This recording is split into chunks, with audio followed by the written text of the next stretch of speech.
Hey everybody, it's Matt. Just wanted to pop on in for a second and give you a heads up. Today is not going to be a typical episode for Lost Legacies. Both Sam and myself have had a crazy couple of weeks and we weren't able to really keep up on a lot of our recording. However, we will be back up and running with a brand new Lost Legacies episode next week where we're going to talk about, Lost, of course. However, for today, we didn't want to just, go a week without an episode. So we did a little something extra. We had wanted to do a Valentine's episode back, on Valentine's Day in February. But just due to whatever time and scheduling, we weren't able to do it. So this most recent episode we recorded, it was crazy. We went on so many tangents, but there was one in particular we ended up cutting just because the episode was already super long and it didn't really fit with anything we were talking about with the rest of the episode. So we're going to play that for you today. So this is the Lost Legacies post-dated Valentine's mini episode. And hopefully it'll just hold you over till next week when we get back into the normal swing of things. All right, enjoy. Thanks, guys.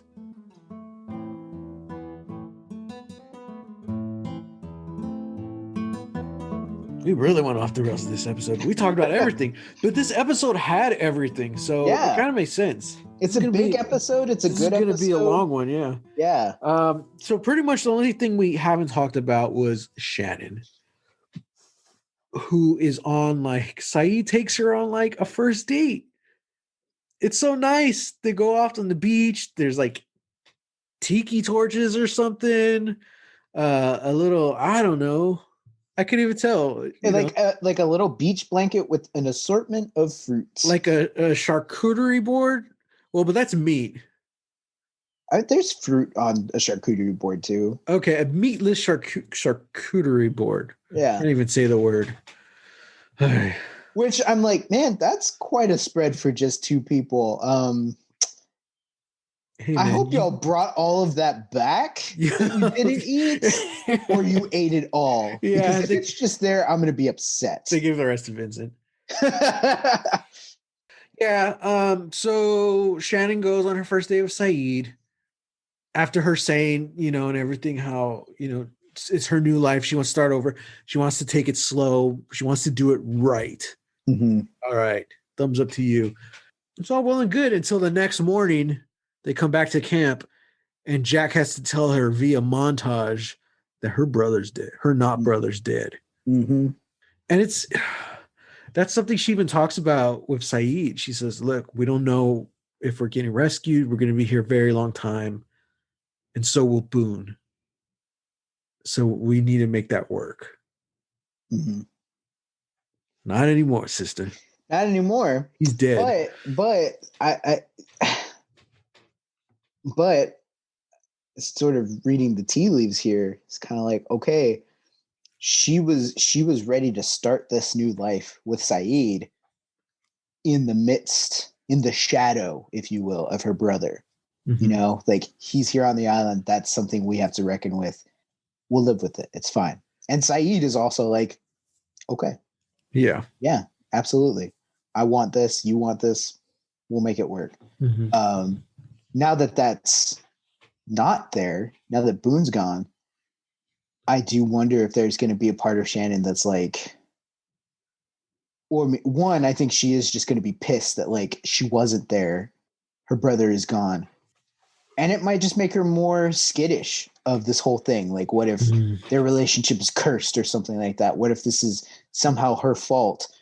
And then, of course, Saeed now has Nadia's picture again. And so it's I can almost see that coming into play if Shannon's already feeling this insecure about this new situation, having Saeed still have the photo of his ex, this woman that he loved. I'm sure that's gonna.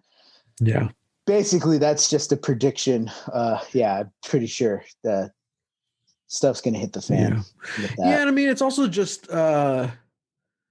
it's so so, and I think people don't realize this, especially young crowds, young people who ship characters. It is so difficult to write a relationship long term. That's why a lot of your favorite couples on TV split up, because the Ugh. good story was the build up. You know, are they going to get together? Are they not? And then once they're together, it's really hard to keep them together. Now, it's not impossible. Example, Jim and Pam, but it's just difficult. Yeah. And I don't okay, want to go off on a long tangent here, but is it really, or is it just bad writing? well, here's the thing, because you need to look at the ones who work. I think of Jim and Pam from The Office. I think of Nick and Jess in New Girl, which they do break up and they have to become friends again. And then, spoiler alert, they slowly end up getting back together. Hmm. The reason the relationships work are because they're being challenged. Hmm. And I think that's really the only way to do it. Because when you have just two people together, everything's fine. It's like, all right, but you need to give them something else to do. Yeah. Because the buildup of this relationship is their story. Hmm. The story ends when they're together. So how do you continue the story or create a new one? They Yeah. can't just be a couple because nothing happens. It's just mundane stuff that you have to deal with. That's why, Ugh. okay, you either have them break up or you give them challenges. How many ups and downs did Jim and Pam have? Yeah. Okay. I don't want to get into that, but yeah. No, Well, no, like you're I'm right. curious, like how would you do it? Because it's just storytelling in general. You are watching this story for a reason. You're reading this book for a reason. This story is taking place today as opposed to yesterday Sure. for a reason. So what is that reason? You can't have nothing happen, because that's what this idea of happiness in a good relationship is: nothing happening. That's called peace. And it doesn't make good storytelling. This Yeah. is what Lost Legacies is about, Sam, storytelling. So I want to hear your thoughts. Look, man, I think, sure, you're right. I'll agree with you. Like that, it's not I'll say it's not interesting storytelling to a point of like just having nothing happen, you know. Mm-hmm. Um and yeah, it makes sense that okay, yeah, that's why, couples, like that couples in fiction, like they break up, or they don't work out or they go on a break because it's like, oh, we're going through stuff like people are growing and they're changing all the time. And the person you were when you got with someone might not be the person that you are a year later, 5 years later. Mm-hmm. I get that. Like people are going to have differences. They're going to butt heads. I also just don't, maybe it's a preference thing. I don't like when I see couples from my favorite shows or movies that like, oh yeah, they were together. That was good. I'm glad they got together. Finally, like they had the thing that it's no longer will they, won't they? They did. They will forever. And then we get to the sequel or the next season. It's like, they're not talking to each other. They broke up. It's like, I'm going to use one of the worst examples I've ever seen that in the Scream franchise Mm-hmm. with Dewey and Gale.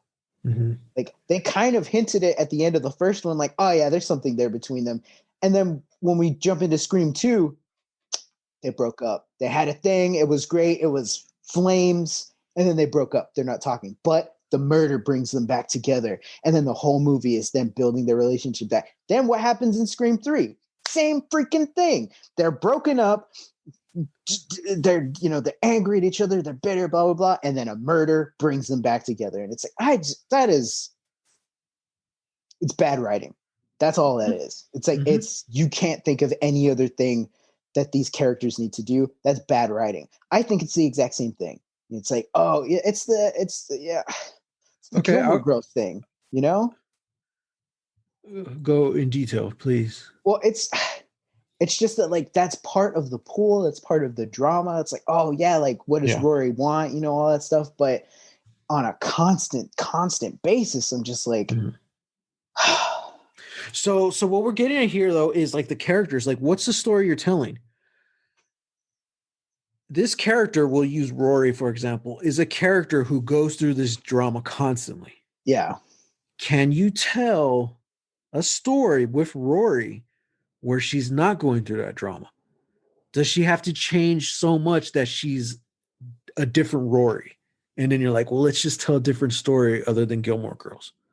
So that's one thing you have to determine. Should Yeah, we sure, just sure. end this story when the couple gets together? They live happily ever after. Right. So, because I'm going to counterpoint your argument here. Okay. One of the hottest, sexiest couples to ever grace the screen of cinema, Rick and Evie in The Mummy. Brendan Fraser, Rachel Weisz. Man, you're rooting for them the whole time. I love it. Part 2 comes around. What happens? Perfect wedding or marriage. But in order to make it interesting, they have to throw in a shitty little kid. The majority of the shitty little kids in sequels is because of perfect marriages. You see what I mean? They have to have some kind of family conflict in order to make the family interesting. Okay, fine. We're swinging for the fences here. So we'll jump into The Mummy 3. They even recast Evelyn, and the kid's still there, but it's like, okay, we're a family now, and we're a terrible movie. Rick and Evie deserve better. Okay, all right. Since we're swinging so far for the fences here, I'm going to throw a loop. Then what is the Force Awakens excuse? Han and Leia they're not together. They're just not there. And then Kylo's off being a shitty dude. Yeah, you want to know why, Sam? Why? Because it was perfect. So they wrote a shitty kid. They wrote a shitty kid into the story. No. Grew up to become Kylo Ren. No. Don't give me that. Here's the thing. After everything that they've been through, I don't think there is a situation. I don't think there's a universe where in the text, I don't think that Leia lets Han Solo just walk the hell out the door. Dude, she would have. She's going to get as far as the Falcon. She would put a Galaxy's Most Wanted warrant on his head. Exactly. I'm going to house arrest your punk ass. Exactly. And even better, she doesn't even have to. She's just going to charge Chewie with doing it. Chewie, you bring him back. She's going to look at Chewie and Chewie's going to be like, oh, hell nah. And he's going to walk. Han's not going to make it to the Falcon. He's going to be dragged back by the ear through the door and thrown in and be like, yeah, you're going to own up to that. That you just wanted to have your childhood. You wanted to have your thing. Like Han Solo is the smuggler. He's cool. And even as an older guy, yeah, he's still going to be that. Look, J.J. Abrams, fine. But I'm also just not, I don't reckon with that. No, I don't like it. I think that's bad. I think it would have been so much more interesting if Han and Leia were still together. I know, man. Because also it's kind of like, well, I mean, all right, I'm not going to go on that tangent. Anyway, just that's my thing. All right, the tangent has gone on long enough, and I'm just going to say that. This is our expired Valentine's episode, dude. This is here you go, gang. Like I think there is and you know what? I just want to end it by saying like I think there is a way where you could make it a couple and I'm not saying they don't fight. I'm not saying that they don't have their arguments or their disagreements. Yeah. What I'm saying is that there's more to that. There's more to them. There's more to their story and characters than literally having them just fight every single season. You know? Like, even if it's like, oh, by the end of it, it's resolved, or by the end of it, they break up and we're going to spend the next season, because I have an algorithm to make it work. Yeah. It's the buddy cop movie. If you write your relationship, your husband and your wife or boyfriend or girlfriend or whatever whatever gender partner you want for the situation. Once this will they won't they story ends and they get together, Mm-hmm. the only way to really make it work is to take the same mindset of a buddy cop movie. Buddy cop movies, like as far as I know, 100% of them they don't get together as a couple. But if you take that energy, you know what I mean? So the story is no longer about them having to get together. So what's this? Give them something new. Okay, just give them a story. They're partners in crime. They have to go off, and you see them working together. All their bickering and bantering is still fun. There's no little crappy little kid following them around. Yeah. But the exchange for that is you would really have to go out of your way to add some kind of romance to it. Mm.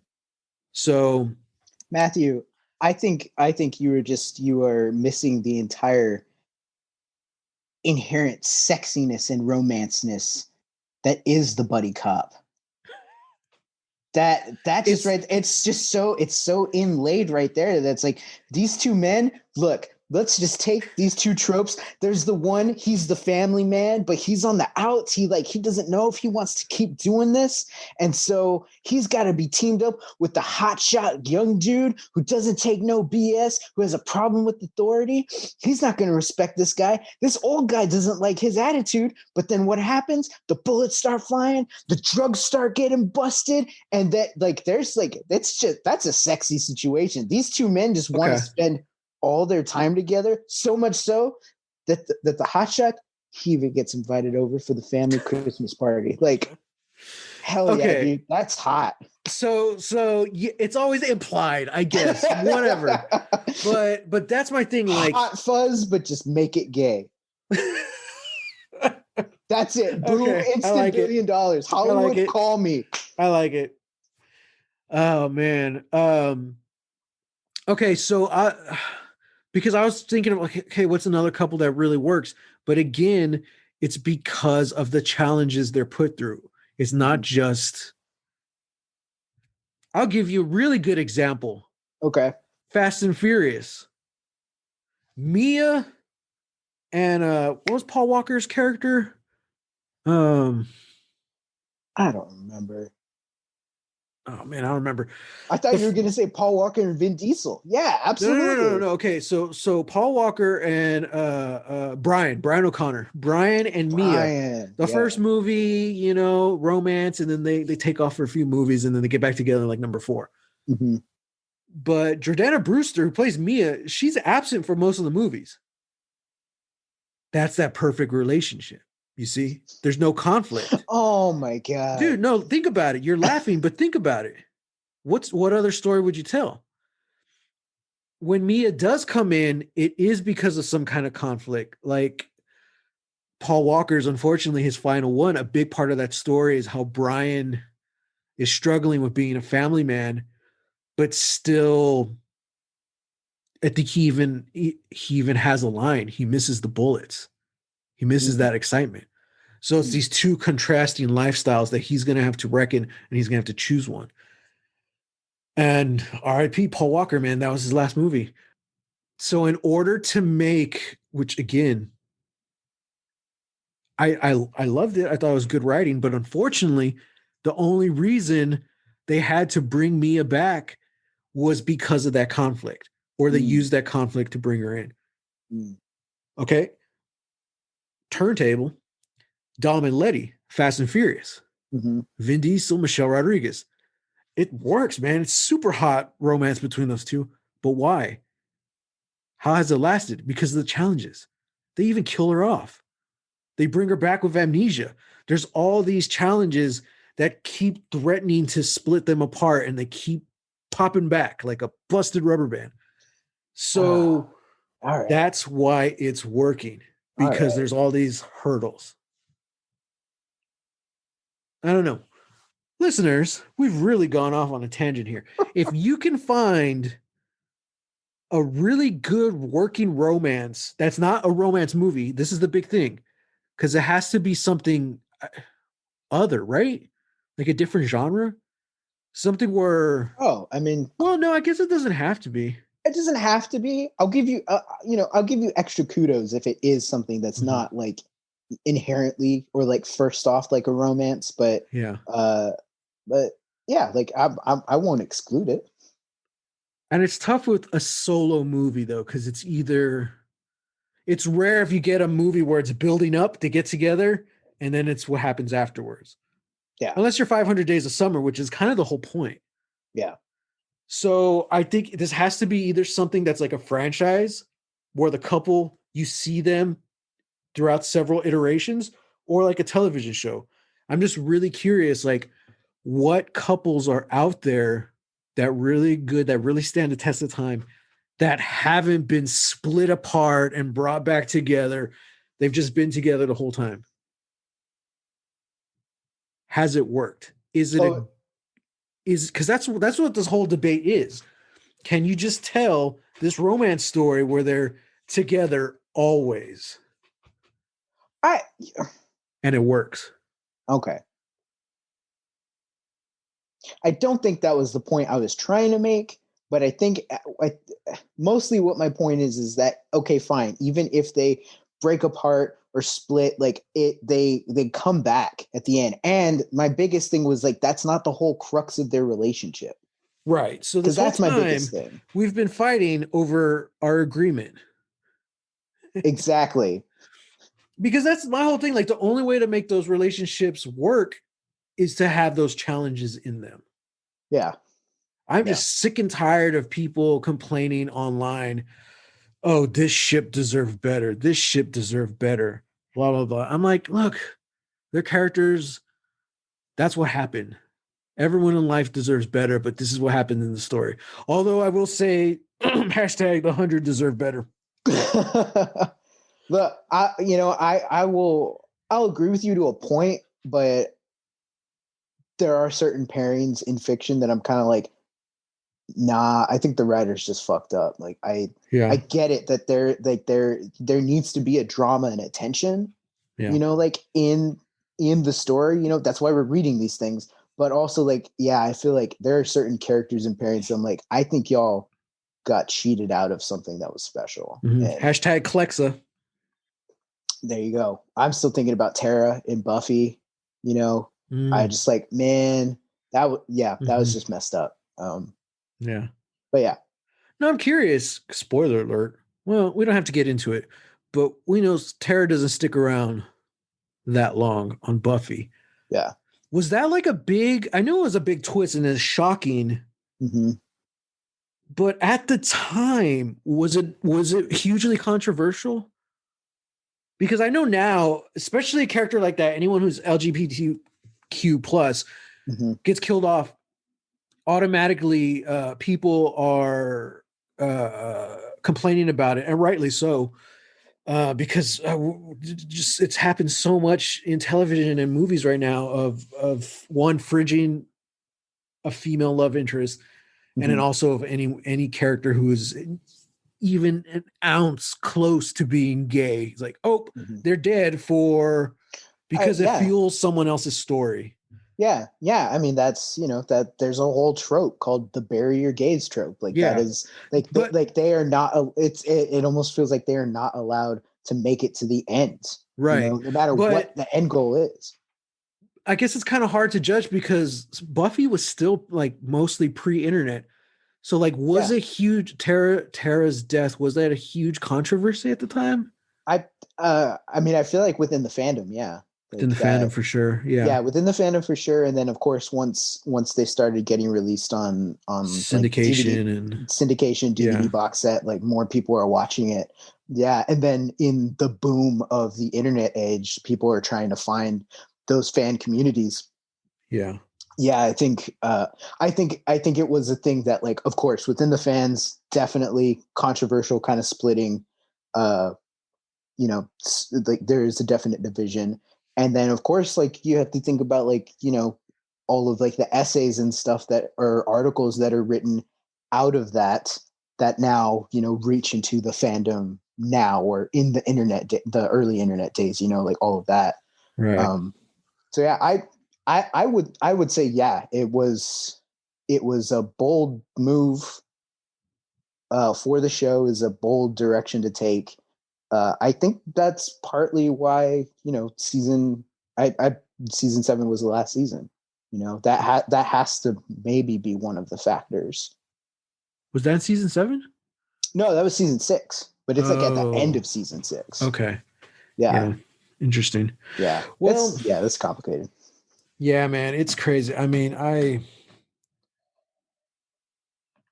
one day we will watch all television and we will talk about everything on Lost Legacies. Yeah. Because I would love to watch The Magicians as part of Lost Legacies. Because I think there's so much in it to discuss, just as fanboys, but then too also as fans of fantasy. I think there's a lot of, because fans of fantasy, they either love or hate The Magicians. I have kind of a love-hate relationship right now. I haven't finished it. I'm nowhere near close to finishing it. If we were to suddenly start watching it, I would definitely have to go back and rewatch season 1. See, but, I would want to do it. We would need a third person.